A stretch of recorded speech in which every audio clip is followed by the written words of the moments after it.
ವಿಪಕ್ಷ ನಾಯಕ ಅಶೋಕ್ ಸಹ ಆಕ್ರೋಶವನ್ನ ಹೊರಹಾಕಿದ್ದಾರೆ. ಕಲಾವಿದರಿಗೆ ಬಹಿರಂಗ ವೇದಿಕೆಯಲ್ಲಿ ಧಮಕಿ ಹಾಕಿದ್ದಾರೆ. ಪಾದಯಾತ್ರೆಗೆ ಕಲಾವಿದರು ಬರೋದು ಅವರಿಗೆ ಬಿಟ್ಟಿದ್ದು. ಕಾಂಗ್ರೆಸ್ಗೆ ನಡೆದುಕೊಳ್ಳುವ ಕಲಾವಿದರಿಗೆ ಮನ್ನಣೆ ಸಿಗುತ್ತದೆ, ಇಲ್ಲದೆ ಇದ್ರೆ ಸಿಗಲ್ಲ ಅನ್ನೋ ನಿಮ್ಮ ಮಾತು ಶೋಭೆ ತರೋದಿಲ್ಲ. ಸಮಾಜದಲ್ಲಿ ತಮ್ಮ ಪಕ್ಷಕ್ಕೆ ಸಲ್ಯೂಟ್ ಹೊಡಿಬೇಕು. ಈ ಕೆಟ್ಟ ಮನಸ್ಥಿತಿಯಿಂದ ಹೊರಗೆ ಬನ್ನಿ ಅಂತ ಟ್ವೀಟ್ ಮೂಲಕ ಆಕ್ರೋಶ ಹೊರಹಾಕಿದ್ದಾರೆ ಆರ್ ಅಶೋಕ್. ಕಲಾವಿದರು ಯಾರ ಸ್ವತ್ತು ಅಲ್ಲ ಅಂತ ಅಶೋಕ್ ಆಕ್ರೋಶ ಹೊರಹಾಕಿದ್ದಾರೆ. ನಿಮ್ಮ ಕಾರ್ಯಕರ್ತರಂತೆ ಕಲಾವಿದರನ್ನ ನಡೆಸಿಕೊಳ್ಳಬೇಡಿ ಅಂತ ಈ ಟ್ವೀಟ್ ಮೂಲಕ ಡಿಕೆ ಶಿವಕುಮಾರ್ ವಿರುದ್ಧ ಆಕ್ರೋಶ ಹೊರಹಾಕಿದ್ದಾರೆ ಅಶೋಕ್. ಕಲಾವಿದರಿಗೆ ಬಹಿರಂಗ ವೇದಿಕೆಯಲ್ಲಿ ಧಮಕಿ ಹಾಕಿದ್ದಾರೆ. ಪಾದಯಾತ್ರೆಗೆ ಕಲಾವಿದರು ಬರೋದು ಬಿಡೋದು ಅವರಿಗೆ ಬಿಟ್ಟಿರುವಂತಹ ವಿಚಾರ. ಕಾಂಗ್ರೆಸ್ಗೆ ನಡೆದುಕೊಳ್ಳುವ ಕಲಾವಿದರಿಗೆ ಮನ್ನಣೆ ಸಿಗುತ್ತದೆ, ಇಲ್ಲದೆ ಇದ್ರೆ ಸಿಗಲ್ಲ ಅನ್ನೋ ನಿಮ್ಮ ಮಾತು ನಿಮ್ಗೆ ಶೋಭೆ ತರೋದಿಲ್ಲ ಅಂತ ಈ ರೀತಿ ಖಾರವಾಗಿ ಟ್ವೀಟ್ ಮಾಡಿದ್ದಾರೆ ಅಶೋಕ್. ಈ ಕೆಟ್ಟ ಮನಸ್ಥಿತಿಯಿಂದ ಹೊರಗಡೆ ಬನ್ನಿ, ಕಲಾವಿದರು ಯಾರ ಸ್ವತ್ತು ಅಲ್ಲ ಅಂತ ಅಶೋಕ್ ಟ್ವೀಟ್ ಮಾಡಿದ್ದಾರೆ. ಕಾಂಗ್ರೆಸ್ನಲ್ಲಿ ಡಿಕೆಶಿ ಹಿಂದುತ್ವ ಅಸ್ತ್ರ ಸಂಚಲನ ಮೂಡಿಸಿದೆ. ಡಿಸಿಎಂ ಡಿಕೆಶಿ ನಡೆಗೆ ಸಚಿವ ರಾಜಣ್ಣ ಆಕ್ಷೇಪವನ್ನ ವ್ಯಕ್ತಪಡಿಸಿದ್ರು. ರಾಜಣ್ಣ ಮಾತಿಗೆ ಡಿಸಿಎಂ ಡಿಕೆ ಶಿವಕುಮಾರ್ ಕೌಂಟರ್ ಕೊಟ್ಟಿದ್ದಾರೆ. ಕಾಂಗ್ರೆಸ್ನಲ್ಲಿ ಸದ್ಯ ಡಿಕೆಶಿ ಹಿಂದುತ್ವದ ಅಸ್ತ್ರ ಬಹಳ ಚರ್ಚೆ ಆಗ್ತಾ ಇದೆ, ಸಂಚಲನವನ್ನ ಸೃಷ್ಟಿ ಮಾಡಿದೆ.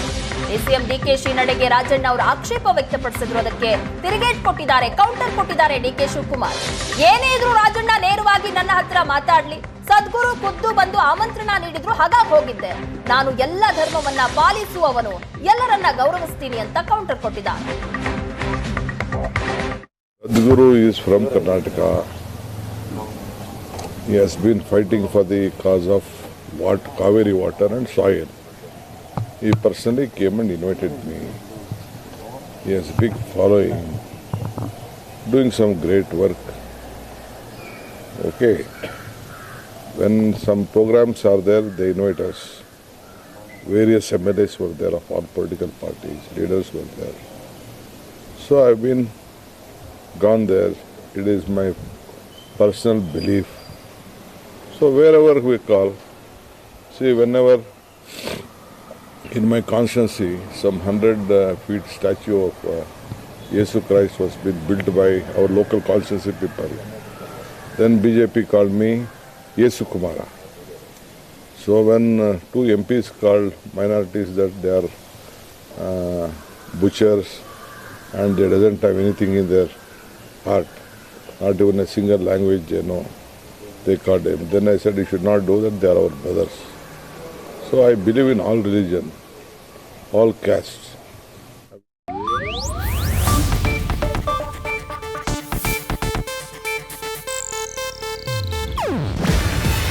ಇದು ಏಷ್ಯಾನೆಟ್ ನ್ಯೂಸ್ ನೆಟ್ವರ್ಕ್ ಪ್ರಸ್ತುತಿ.